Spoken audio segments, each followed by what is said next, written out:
శ్రీదేవి 2024లో 'సుందరకాండ' అన్న మూవీకి సైన్ చేసింది. ఈ మూవీ షూటింగ్ ఇప్పటివరకు స్టార్ట్ కాలేదు.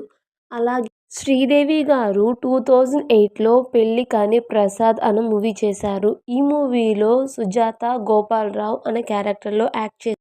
2021లో 'ఇట్లు అమ్మ' అన్న మూవీ వచ్చింది. ఈ మూవీలో రేవతి గారు బాలసరస్వతి అన్న క్యారెక్టర్లో యాక్ట్ చేశారు. 2009లో శ్రీదేవి గారు 'మంజీరా' అన్న మూవీ చేశారు. ఈ మూవీలో బీనా అన్న క్యారెక్టర్లో యాక్ట్ చేశారు. అండ్ ఈ మూవీ తర్వాత 2022లో శశి కిరణ్ టిక్క డైరెక్షన్లో 'మేజర్' అన్న మూవీ వచ్చింది. ఈ మూవీలో రేవతి గారు ధనలక్ష్మి ఉన్నికృష్ణన్ అన్న క్యారెక్టర్లో యాక్ట్ చేశారు.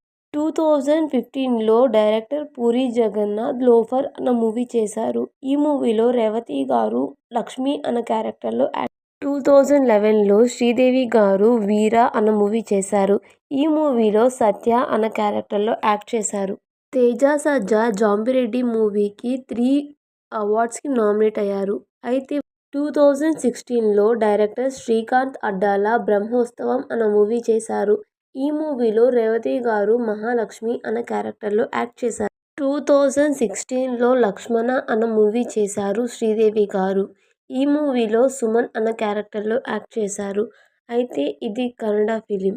2022లో సాక్షి ఎక్సలెన్స్ అవార్డ్ షోలో zari special debut lead actor of the year మూవీకి తేజ, సజ్జా, జాంబిరెడ్డి అన్న మూవీకి తను అవార్డు విన్ అయ్యాడు. 2017లో డైరెక్టర్ కృష్ణ డైరెక్షన్లో 'యుద్ధం శరణం' అన్న మూవీ వచ్చింది.